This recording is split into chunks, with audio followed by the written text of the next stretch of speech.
जब हरियाणा में तो कहावत है कि जिसकी लाठी उसकी भैंस। भाई जब देश का प्रधानमंत्री अपना, मुख्यमंत्री अपना, मेयर अपने, तो जीतेगा कौन? भारतीय जनता पार्टी जीतेगी।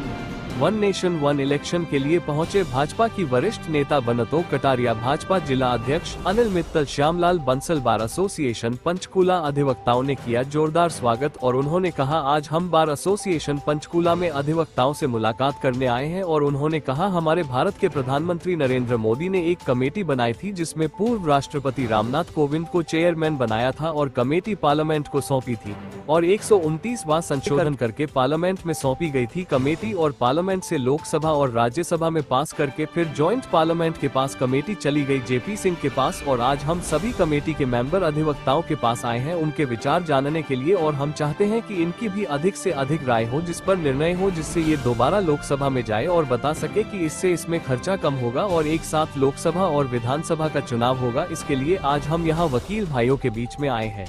Bureau chief Surinder Chauhan Panchkula. बनाने के लिए इसमें बहुत ज्यादा मैं आपको संभालू क्योंकि ये किसी पार्टी का दिया और इसमें सबसे ज्यादा नुकसान भारतीय जनता पार्टी।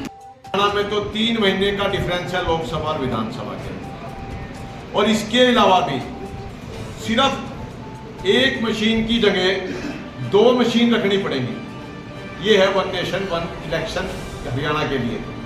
लेकिन 2-3 विषय रखने हैं कि ये जो चुनाव है ये लोकतंत्र के खिलाफ नहीं बल्कि लोकतंत्र को मजबूत बनाता है।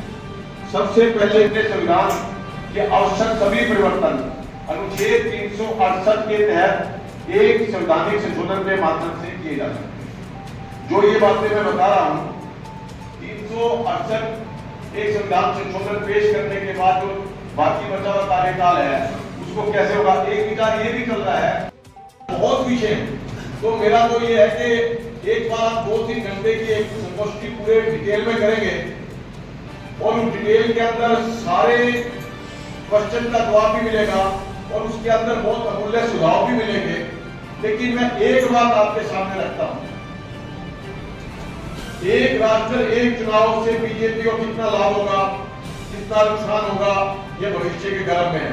विपक्ष को कितना लाभ होगा कितना नुकसान होगा ये भी भविष्य गर्भ में। लेकिन एक बात निश्चित है कि एक देश एक चुनाव से इस देश का लाभ निश्चित रूप से होगा। ये देश के लिए सरकार और भारतीय जनता पार्टी ने देश के प्रधानमंत्री मोदी जी ने।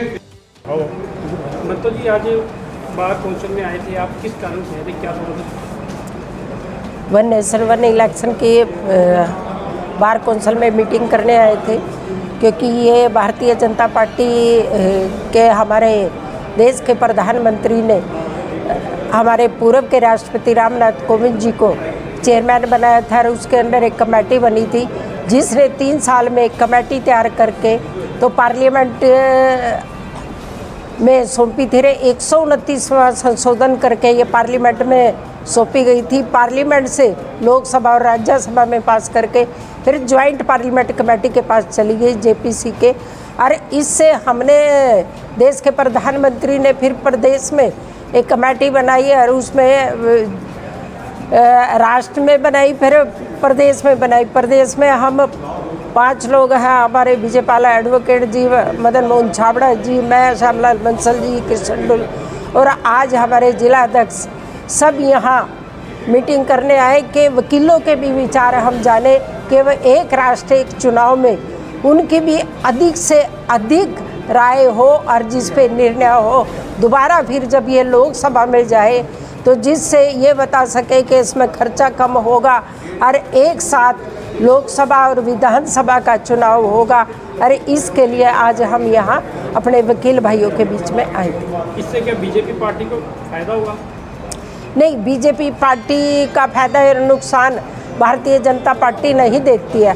देश के प्रधानमंत्री जब बोलते हैं वो कहते हैं मैं 140 करोड़ देश का एक नागरिक हूँ, उनका चौकीदार हूँ और उनकी ही चिंता करता हूँ।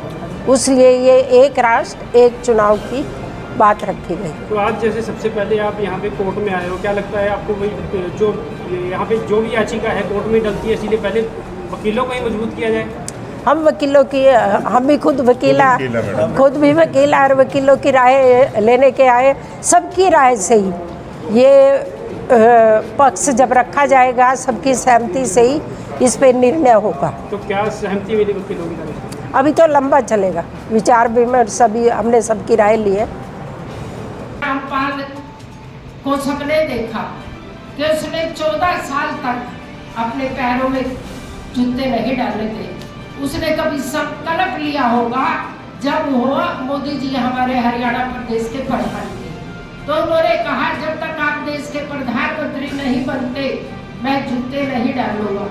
तो देश के प्रधानमंत्री के पास ये रिपोर्ट गई, उन्होंने कहा रैली में उसको लेकर आओ, और फिर उन्होंने अपने हाथ से उनको जूते पहनाए।